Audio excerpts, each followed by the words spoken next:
Management is about arranging and telling. Leadership is about nurturing and enhancing. Tom Peters.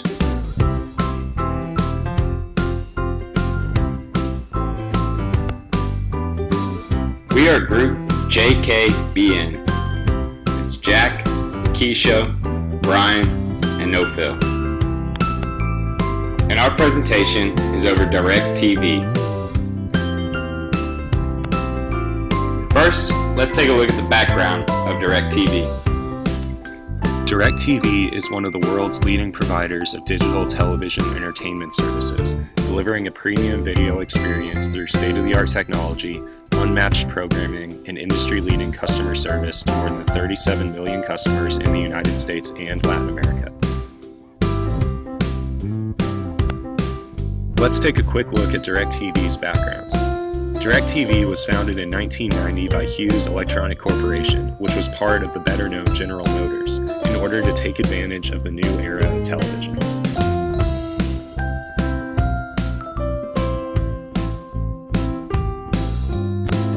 In December of 1993, the first satellite was launched, a satellite that was 5 times stronger than traditional satellites and capable of transmitting 8 times as many video signals. After just 1 year after starting their service, DirecTV had approximately 350,000 subscribers, far exceeding their expectations. Let's fast forward. At the time of the Undercover Boss episode filming, around 2010, DirecTV was being led by Michael White, who had recently joined the company following a successful run at PepsiCo. That same year, DirecTV became the world's largest pay TV provider, with more than 27.5 million customers using their service. The company that we see in the episode is a company that is highly successful and a true powerhouse in its industry, despite having a CEO who admits that he is not overly knowledgeable in the satellite TV field. At the time, this could have posed as a major issue, but based off their performance after White took over, it was not an issue whatsoever. While CEO of DirecTV, White was able to steadily increase share prices from $29 per share in 2010 all the way to $92 per share in 2015.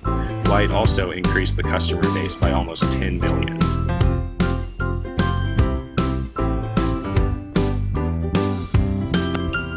In the summer of 2014, AT&T announced a proposition to acquire DirecTV, and in 1 year, the $48.5 billion merger was approved. As a result, White announced his retirement, and the two companies will move forward under the leadership of AT&T CEO Randall Stephenson. Let's now take a deeper look into DirecTV's operations. So while we observed DirecTV, we were able to witness good and bad within their daily operations. We're going to talk about some areas of success, some areas to improve, and then a couple recommendations on how to improve.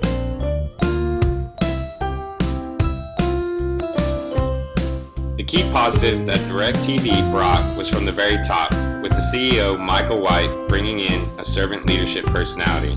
White excellently demonstrated his leadership ability by being a servant leader through his willingness to empathize with the roles and feelings of his lower level employees. According to an essay by Robert Greenleaf, detailing the aspects of a servant leader, one must believe in the idea to serve first. And White proved that by showing his willingness to learn each role that he explored, no matter how mundane. He acknowledged his strengths and weaknesses at each role, such as his experience in the fast-paced warehouse where he failed to keep up with the orders and held up the technicians, along with his numerous problems working as a technician and installing the satellite dishes on customers' homes. He was also able to quickly analyze the importance of each employee within the company, going as far as calling the technician, in many ways, one of DirecTV's most important assets. He demonstrates an incredible amount of understanding of his lower level employees, allowing his servant leader approach to be successful.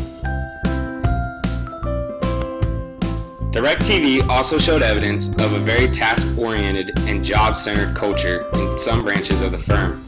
As seen in the warehouse, the manager Ryan was very meticulous in his instructions and expected the job to be done very efficiently, as it was essential that all materials got sent out efficiently and proportionally.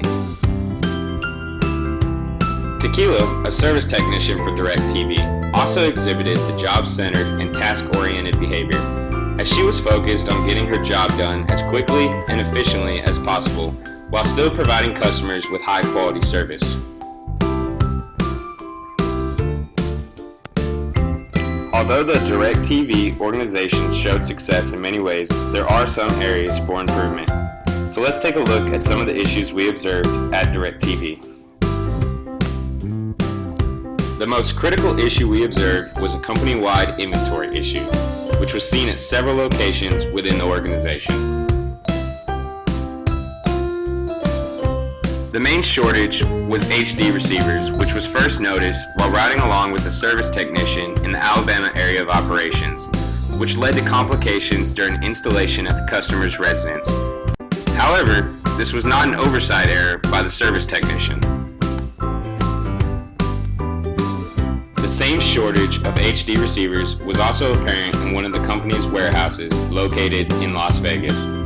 The shortage of HD receivers available to technicians is a visible problem widespread across the company.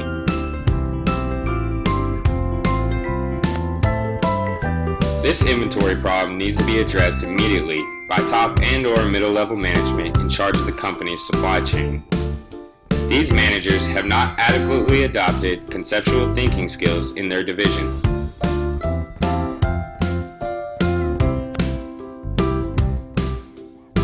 If top-level management had applied conceptual thinking during their strategic planning, they would have understood a shortage of critical components affects not only warehouses, but also the service technicians and customers.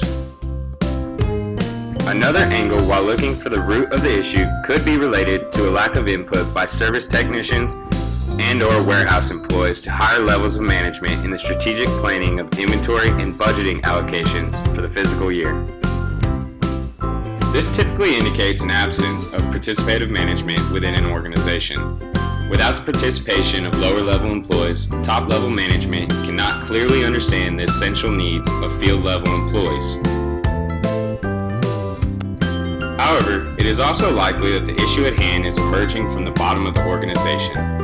Organizations may experience problems in the formal communication channels, which are responsible for official communications up and down the chain of command. In this case, it could be attributed to a deficiency in upward communication. This could be caused by several factors. For example, it could be that lower-level employees are too scared to approach management that is commonly bad-tempered. Finally, a lack of organizational control has likely contributed to the inventory shortages of HD receivers. Of the 6 areas of control, we are referring to the physical area. This includes the control of assets held by the company, including inventory. In theory, control measures would allow managers, especially middle and top level, to anticipate inventory shortages along with the time suppliers need to fulfill product orders. Let's look at another issue seen within the DirecTV organization that has actually stemmed from the inventory shortages. With HD receivers being scarce throughout warehouses, service technicians in Las Vegas were observed overstocking on components in anticipation of future shortages. Service technicians were basically falsifying the amount of receivers needed for future jobs to build a surplus stock in their vehicles should the warehouses run out. Obviously, this is creating an ethical conflict within the warehouses and between service technicians. An organization must establish a standard of ethics for the employees to follow.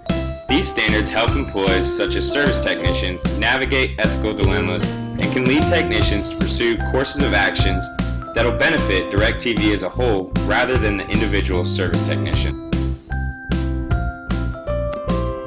This would be considered the utilitarian approach in dealing with ethical dilemmas. Another critical issue observed while visiting the warehouse location in Las Vegas was an employee working in a capacity disturbing a physical disability of the employees. The employee had a back condition that was severely being affected by the amount of lifting they were conducting in the warehouse.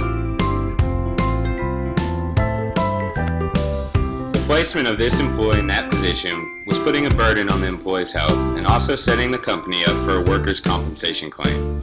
So why was the employee put in such a physically demanding position when they had disabilities affected by the assigned job task? This could be contributed to an oversight by human resource management. A significant component of human resource management includes strategic planning to assess employee needs and predicting future employee needs. For an organization to understand employee needs, a job analysis, description, and specification must be completed for every position. Within these three actions, the organization can classify elements, tasks, procedures, qualifications, and disqualifiers of that position. Had this been done properly, the employee would have been aware of the duties required. Next, we'll talk about our recommendations for a path to success. Based off the problems we saw when the CEO went undercover, top and middle level management needs to encourage more practice of upwards communication to ensure that the lower level employees have everything they need to do their jobs not only properly but also efficiently. No business can reasonably expect to be successful with communication only traveling from the top down. Enhancing upward communication channels will greatly improve the identification of problems occurring, such as inventory shortages in the warehouses, which leads to the biggest problem within the company. And surprisingly, it was not a lack of service or the inability of technicians to serve the customers. It was simply an inventory shortage.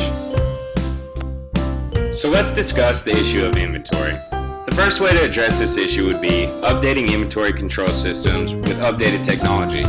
The best solution would be to integrate an RFID scanning system into the warehouses and eliminate outdated processes such as pen and paper. RFID inventory control systems would allow warehouse workers to scan inventory as it enters and leaves the warehouse. As items move in and out of warehouses, adjustments will be automatically generated in a database. Dashboards could then be created from this database that would be available to managers at all levels within the organization. With these systems in place, managers would also be able to set controls within the system to alert management, which could then be programmed to automatically reorder inventory when levels reach an established threshold.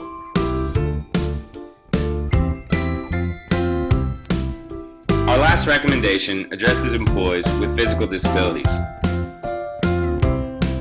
We believe it'd be in the organization's best interest to conduct a thorough job analysis for each position within the company. Without doing so, managers cannot be expected to effectively match the correct position to the available personnel. It would also be highly beneficial to ensure that all job postings accurately reflect each open position's required duties. Within each posting, it should explicitly identify duties requiring physical tasks accurately. This would be the best solution to avoid similar issues in the future that were seen in the episode. For the most part, DirecTV has done an excellent job in creating a well-run, customer service-based company. But a few tweaks done by leadership could prove to help them secure their claim of industry-leading customer service. All in all, we believe that DirecTV, now under AT&T, will continue to be a huge player in the entertainment business for years to come.